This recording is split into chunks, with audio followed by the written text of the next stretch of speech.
आज हम लोग एक इम्पोर्टेंट क्वेश्चन है, कोई भी माता पिता हो उनका ब्लड ग्रुप कोई भी हो तो हमें पता चल जाएगा कैसे कि उनके पुत्र या उनकी संतान जो भी होगी उसकी उसका ब्लड ग्रुप क्या होगा। इसके लिए इम्पोर्टेंट है क्वेश्चन, आपके हर बार एग्जाम में भी आता है, ऐसे बोर्ड एग्जाम में भी आता है और कॉम्पिटेटिव एग्जाम में भी आता है।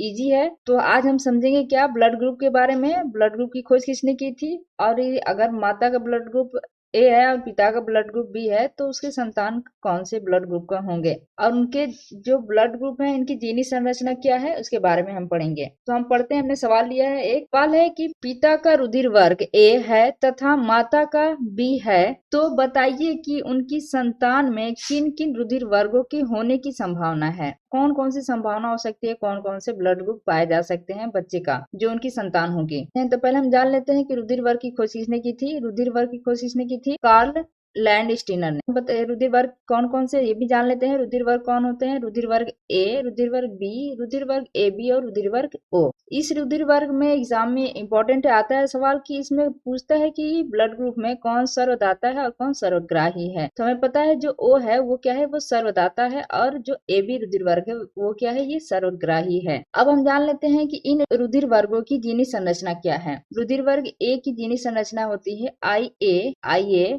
फिर एक और होती है, दो सम होती है इसकी जीनी संरचना। एक हो गया आई ए दोनों सेम है, तो जब दोनों सेम है तो इसे क्या हम कहते हैं, ये समयुग्मजी हैं। ये जो जीनी संरचना होती है ना, ये क्या होती है, ये होती है बाइजीनिक इनहेरिटेंस। इसका मतलब क्या है कि इसमें दो जीन जिम्मेदार होते हैं। एक ब्लड ग्रुप में इसमें दो जीन, देखिए इसमें आई ए जब दोनों सेम होते हैं तो ये क्या कहलाते हैं, ये समयुग्मजी कहलाते हैं। और दूसरा देख लेते हैं आई ओ भी कहते हैं इसको, आई जीरो भी कहते हैं, जिसका जो समझ में आता है वो कह सकता है। आप ओ भी कह सकते हैं या जीरो भी कह सकते हैं, दोनों कहे जाते हैं। ये देखिए इसमें क्या हो गया, दो अलग अलग हैं, ये दो अलग अलग है, इसलिए क्या कहलाते हैं, विषम युग्मजी कहलाते हैं। उसी तरह हम देख लेते हैं रुधिर वर्ग बी। रुधिर वर्ग बी के बारे में, इसकी जीनी संरचना क्या होती है, इसकी जीनी संरचना होती है एक समयुग्मजी हो गया, एक विषम युग्मजी हो गया। मतलब कि एक हो गया आई बी, फिर उसके एक हो गया आई बी और दूसरा क्या है आई बी आई ओ। तो ये क्या हो गया आपका समयुग्मजी हो गया, ये हो गया आपका विषम युग्मजी। उसी तरह तीसरा देखते हैं रुधिर वर्ग ए बी। रुधिर वर्ग ए बी की जीनी संरचना क्या होती है, इसमें होता है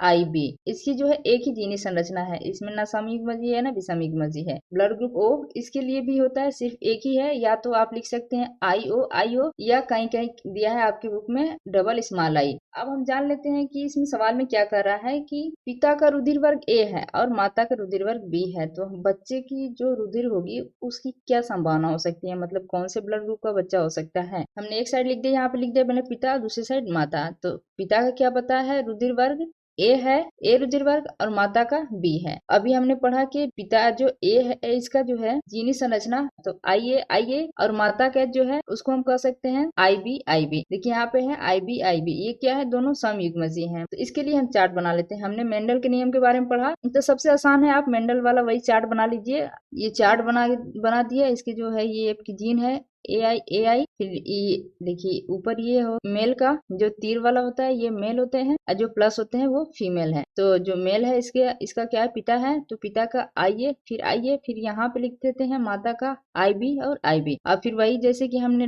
द्विसंकर क्रॉस करवाया मेंडल के नियम के बारे में, प्रभाविता के नियम पढ़ा, तो उसी तरह से सेम इसको करना है। तो यहाँ से हम लेते हैं आई ए, फिर यहाँ का लेते हैं आई बी, एक ऊपर से एक बगल से ले लेते हैं। फिर वही किया हमने आई ए आई बी, फिर यहाँ से लेते हैं आई ए आई बी, फिर इसी तरह इस भाग को भी खाने को बढ़ते हैं। तो ये क्या हो गया आई ए आई बी, फिर यहाँ पर भी लिखते हैं आई ए आई बी। तो आप आगे पीछे भी लिख सकते हैं, उससे कोई फर्क नहीं पड़ता है। आई ए और आई बी दोनों हमें मिल रहे हैं, तो आई ए आई बी मिला। तो हम इसमें देखते हैं कि आई ए आई बी किसका है। देखिए ये ब्लड ग्रुप इसका है, ए बी का है। इसका हम कह सकते हैं कि सारे क्या हुए, सारे जो संतान होंगे वो क्या होंगे, ए बी ब्लड ग्रुप के होंगे। कब होंगे, कि जब माता और पिता दोनों क्या हो, समयुग्मजी हों। एक संभावना हुई कि माता और पिता क्या हो गए, वो समयुग्मजी हो गए। तो देखिए हम चार्ट से तरीके से देख लेते हैं। मान लीजिए एक हमने पढ़ लिया आई ए, फिर इनके बाद क्रॉस करवाए हमने आई बी का, इसके बारे में हमने देख लिया, एक संभावना हुई। दूसरी संभावना क्या है, दूसरी संभावना है कि एक आपका क्या हो, समयुग्मजी हो, एक विषमयुग्मजी हो। तो हम यहाँ पे लिख सकते हैं कि आई ए, फिर इनके बीच में क्रॉस करवाते हैं तो हम कह सकते हैं आई बी आई ओ। दूसरी संभावना हो गई। अब तीसरी देख लेते हैं, तीसरी क्या हो गई, तीसरी हम कह सकते हैं कि आई बी, फिर क्रॉस करवाते हैं आई ए आई ओ के बीच। मतलब एक बार माता समयुग्मजी हो गए, विषमयुग्मजी हो गए, एक बार माता विषमयुग्मजी हो गई, एक बार पिता समयुग्मजी युग्मजी हो गए। 3 संभावना हो गई। चौथा संभावना क्या है कि दोनों क्या है, विषम युग्मजी हो। IA, IO, फिर क्रॉस करवाते हैं IB, IO। ये 4 कंडीशन मिले हमें। इस कंडीशन से क्या प्राप्त हुआ है, सिर्फ AB। इसको हम क्रॉस करवाए तो क्या प्राप्त हुआ, AB हुआ। आप ऐसे भी कर सकते हैं, देखिए इनके बीच में अगर आप क्रॉस करवाते हैं, ये इनसे हम देख लेते हैं, यहाँ से IA क्रॉस करवाते हैं, IB यहाँ से इसको क्रॉस करवाएंगे आप तो क्या हो जाएगा, ये IA, IB। फिर यहाँ से इसको भी, ये हो जाएगा IA, IB। फिर इसी तरह यहाँ से करवाते हैं इसको, ये हो जाएगा IA, IB तो देख लेते हैं दूसरी कंडीशन। दूसरी कंडीशन क्या है, IA क्रॉस करवाते हैं IB, IO। पिता समयुग्मजी है और माता विषमयुग्मजी है। तो यहाँ से आ गया आपका IA, IB। तो यहाँ से आ गया IA, IO, IA, IB, IA, IO। IAB है तो यहाँ से क्या हो गया, AB। IA, IO है तो इसे हो गया A। फिर यहाँ से क्या हो गया, AB।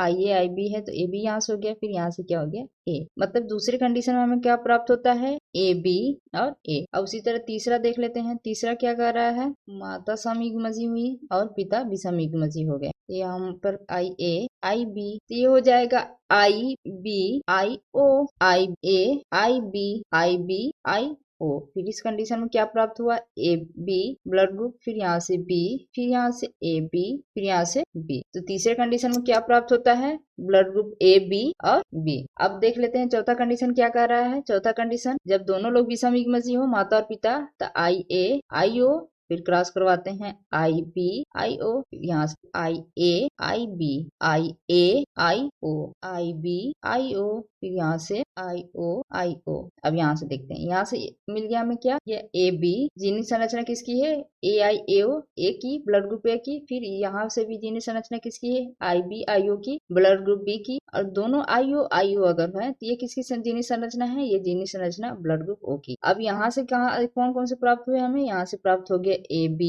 ब्लड ग्रुप AB, फिर blood group A, blood group B और ब्लड ग्रुप O। तो हम कह सकते हैं कि माता पिता की जो संतान जो होंगी वो रुधिर वर्ग AB, रुधिर वर्ग A, रुधिर वर्ग B, रुधिर वर्ग O। मतलब ये क्या है, ये चारों रुधिर वर्ग की इनकी संभावना है। तो कंडीशन दे अगर पहला कि अगर दोनों क्या है, समयुग्मजी हो, तो ब्लड ग्रुप कौन सा प्राप्त होगा, AB। तो मान लीजिए पिता है समयुग्मजी और माता है विषमयुग्मजी, तो ब्लड ग्रुप AB और A प्राप्त हुआ। अगर माता है समयुग्मजी और पिता है विषमयुग्मजी, ब्लड ग्रुप AB और ब्लड ग्रुप B प्राप्त हुआ। अगर दोनों लोग विषमयुग्मजी हैं तो कौन सा ब्लड ग्रुप प्राप्त होता है, A, B, O और AB, चारों ब्लड ग्रुप प्राप्त होते हैं। तीसरे वाले कंडीशन में और सवाल पूछता है कि कितने प्रतिशत, तो देखिए ये 4 है, 4 लोग हैं, 4 का मतलब क्या है, 100%। इसका मतलब हम कह सकते हैं कि क्या है, आधा ब्लड ग्रुप B है, आधा ब्लड ग्रुप AB है। मतलब 2 B ब्लड ग्रुप के हैं, 2 AB ब्लड ग्रुप के हैं। तो हम कह सकते हैं कि 50% क्या हो गया, AB हो गया, और 50% क्या हो गया, B ब्लड ग्रुप हो गया। अगर आधा आधा है तो ऐसे परसेंट भी पूछते हैं तो आप इससे परसेंट पे आराम से निकाल सकते हैं कि कितने हुए। Thank you for watching. Please like and subscribe my channel.